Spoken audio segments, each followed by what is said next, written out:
Hey, you motherfuckers wanna get weird?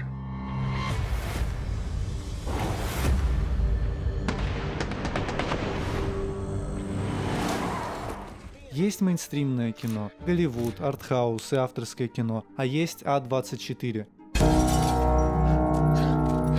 Студия, о которой можно с уверенностью сказать, что она выпускает одни из самых оригинальных фильмов современности, и при этом не являясь мейджором. Крупная кинокомпания – это компания, занимающаяся производством и дистрибьюцией значительного количества фильмов, а также собирающая существенную долю кассы на отдельно взятом рынке. На американском и международном рынках к этим компаниям, также называемым мейджорами, обычно относят 5 медиаконгломератов, чьи различные филиалы собирают в совокупности от 80 до 85% кассы в США. Термин обычно применяется к главному филиалу любого из упомянутых конгломератов. И тут можно спросить, так почему, если им принадлежат такие крупные доли рынка, большинство их фильмов сосут? That's when I realized there was a major flaw with my entire experiment. This new personality was based on the judgment of 4 people who had agreed to work out of the back of a moving box truck. Of course it was flawed. Не то чтобы А24 вообще не пользуются услугами Focus Group, просто они могут себе позволить гораздо меньше полагаться на их мнение. Снимая фильмы стоимостью до 10 миллионов долларов, компании гораздо охотнее идут на риски. Весь провалившийся фильм-эксперимент за 30 миллионов долларов гораздо больнее ударит по репутации и кошельку, чем провалившийся фильм за 5 миллионов. К тому же фильм за 5 миллионов гораздо проще окупить. И это особенно важно для такой небольшой компании, как А24, чей доход в 2018 году составил всего 20 миллионов долларов. Сейчас для перспективы я приведу список мейджоров, чтобы вы поняли, насколько большая пропасть разделяет их и А24. В данный момент к мейджорам можно отнести Universal и их инди-филиал Focus Features, Paramount с Nickelodeon и Viacom, Warner Brothers, которые также владеют HBO, New Line Cinema, Adult Swim и DC, Disney с Lucasfilm, Marvel, Pixar и 20 век Fox, о котором мы еще позже поговорим, а также Columbia Pictures и их дочерние компании Sony, TriStar и Madhouse. Но давайте вернемся к А24. Несколько выскочек, влюбленных в фильмы, с помощью удачи и усердия добравшихся до премии «Оскар». Что же это за компания в данный момент, стоящая в авангарде новейшего независимого кино?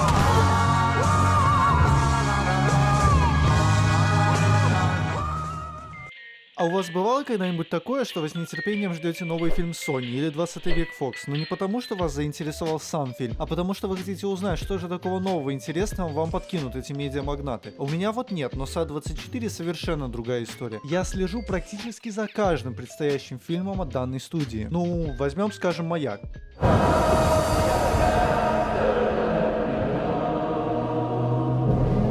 Фильм Роберта Эггерса, до этого также снимавшего «Ведьму» для А24. Главные роли исполнили Роберт Паттинсон и Уильям Дефо. Некоторые критики называют это лучшей ролью Дефо. Да-да, даже лучше, чем роль Бобби Перу из фильма Линча «Дикие сердцем».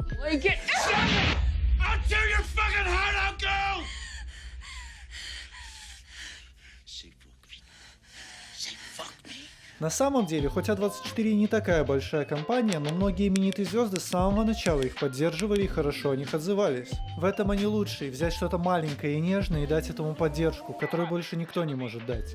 У них отлично получается выискивать небольшие, но богатые истории, которые в противном случае могли не добраться до кинотеатров.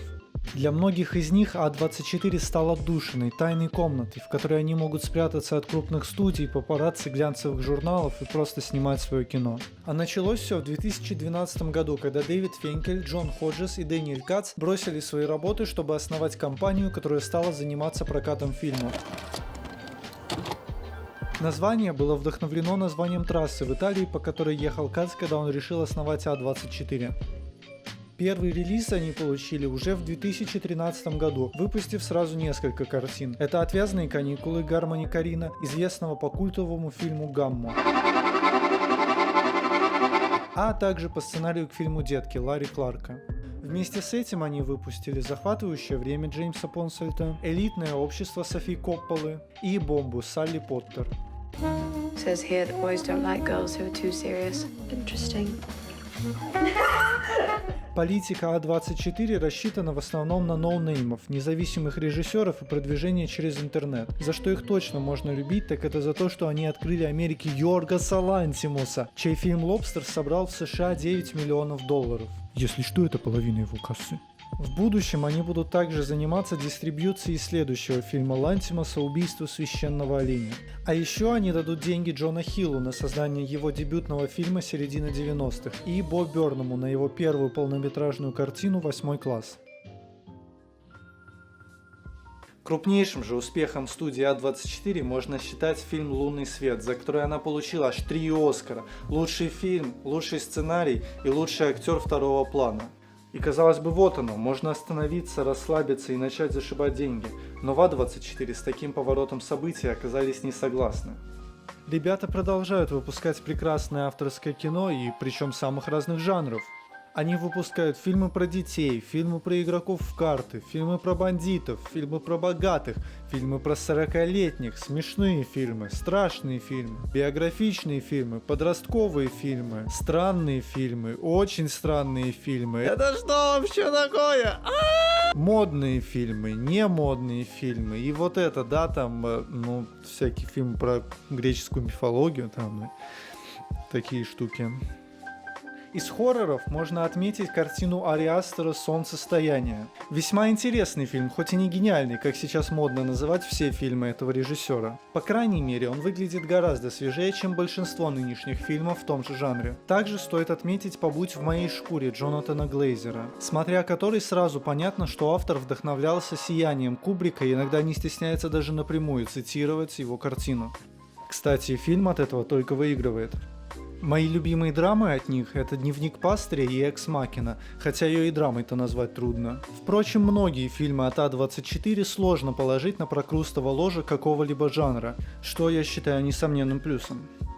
Также можно отметить фильм «Лок», где Том Харди 85 минут едет на машине по шоссе и разговаривает по телефону. На самом деле фильм гораздо интереснее, чем может показаться, и все это благодаря прекрасной игре Тома Харди. Еще я бы посоветовал посмотреть «Под Сильвер Лейк» Дэвида Роберта Митчелла, сюрреалистичный детектив с Эндрю Гарфилдом в главной роли, сильно отдающий Линчем. Еще «Хорошее время» братьев Севди, после которого я стал гораздо больше уважать Роберта Паттисона, и «Экстаз» Гаспара Ноэ. На протяжении 2007 и 2008 года происходил мировой финансовый кризис, вызванный лопнувшим пузырем недвижимости в США. До этого, во времена стабильной экономики, большие студии гораздо охотнее шли на риски, поэтому у нас сейчас есть «Нефть» Пола Томаса Андерсона, «Старикам тут не место» братьев Коуэн и «Суперперцы». Лучшая американская комедия 21 века! Простите, мы Миллеры. Серьезно, есть хоть один человек, кто находит этот фильм смешным? После финансового кризиса студии перестали рисковать и стали вкладываться в безопасные проекты, которые наверняка принесут деньги. Нет, в это же время все равно выходили хорошие авторские проекты, например, «Драйв» или «Что-то не так с Кевином», но уже не с таким размахом. И мне кажется, что именно поэтому появление А24 вызвало такой фурор ближе ко второй половине десятых. У них просто не было вменяемой конкуренции. Как говорит руководство А24, мы не выпускаем фильмы, которые мог бы выпустить кто-то другой. И действительно, сложно назвать студию, которая могла бы соревноваться в количестве почитаемых фанатами инди-фильмов с А24. Первыми на ум приходят две компании, это Fox Searchlight и Annapurna, которые занимаются производством авторского кино. Давайте сначала поговорим про Fox Searchlight.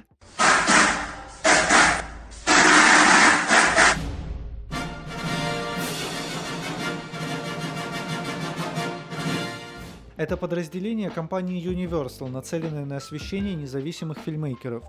Компания была основана еще в 1994 году именно с этими целями, но теперь занимается уже далеко не инди-фильмами. Тут, конечно, можно возразить, но посудите сами. Они выпускают таких режиссеров, как Уэс Андерсон, Мартин Макдонах, Гильермо Дель Торо, Даррен Аронофски, Терренс Малик, Джейсон Райтман, Тайка Вайтити, Дэнни Бойл, Бернардо Бертолуччи, Кевин Макдональд и многих других. Очевидно, что у них есть свой авторский почерк, и в силу того, что они уже сделали себе имя, студии могут доверять им большие бюджеты. Но в большинстве своем их фильмы все равно проходят через весь студийный ад с большим количеством фокус-групп, продюсеров и студийных шишек, заставляющих менять свои фильмы больше в сторону массового потребителя. И в этом нет ничего плохого, это просто бизнес, наоборот. Хорошо, что кино это бизнес, ведь фильмы это очень дорого, и пока есть люди, готовые платить за билеты или за производство фильмов, режиссерам будут давать рассказывать их истории.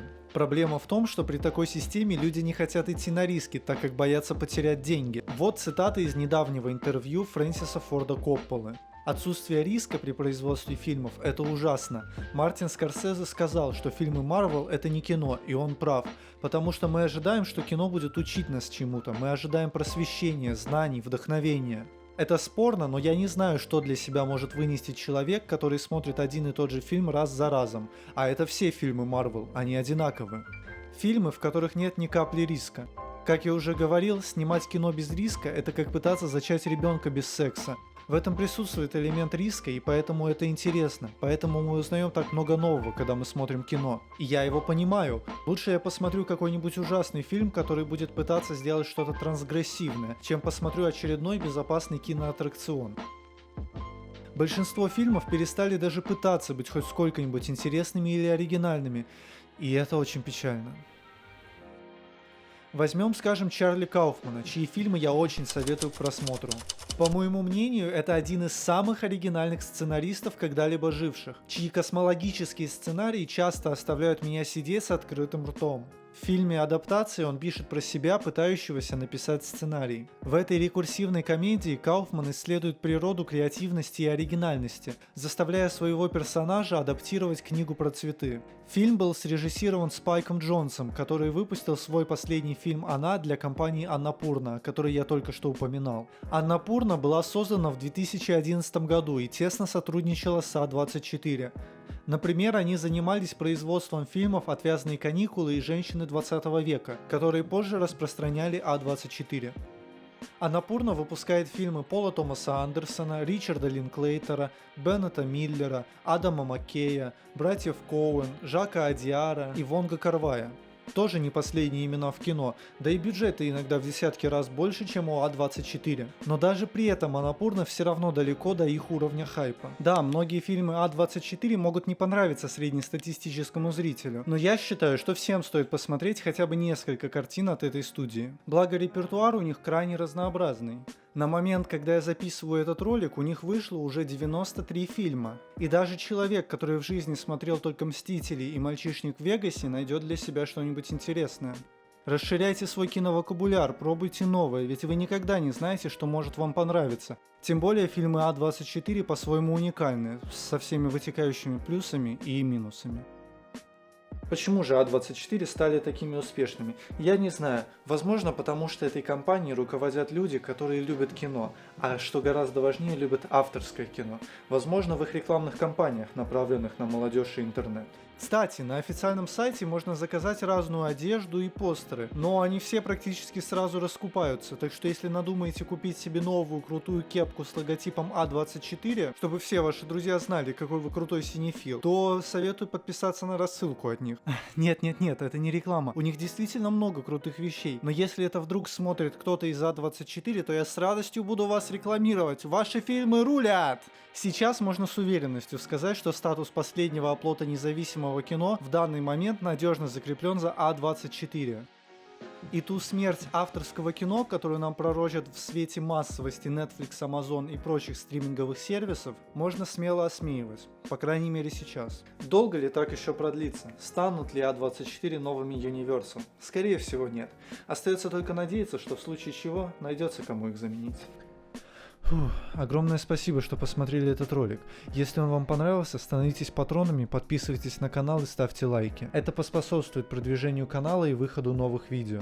Создание любого контента отнимает много сил и времени, поэтому ваша поддержка очень важна для меня. Желаю вам хорошего дня, а на случай, если вы смотрите это позже, хорошего вечера и хорошей ночи.